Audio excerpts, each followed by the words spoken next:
معنا محمد الأمين عمورة. محمد الأمين عمورة، الجماهير كلها كانت تطالب باسمك في المباراة الأولى التي كنت فيها معاقب.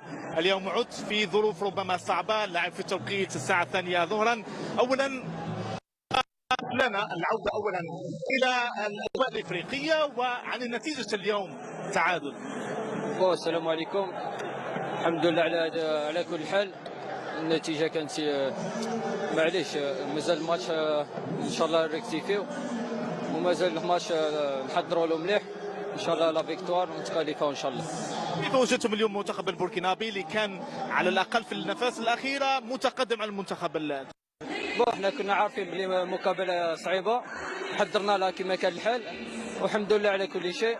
وان شاء الله نتمناو نتكاليفاو ان شاء الله، ونوعدوا الجمهور تاعنا بلي نفرحوهم في المباراه القادمه ان شاء الله. المباراه المقبله ستكون مباراه من اجل التاكيد، خصوصا الفوز للتاهل للدور المقبل. كيف ترى مواجهه المنتخب الموريتاني الذي سيكون معني بعد قليل مع منتخب مواجهه مع انغولا؟ احنا نوجدوا المباراه هذه وان شاء الله نربحوا باش نفرحوا الشعب الجزائري ان شاء الله.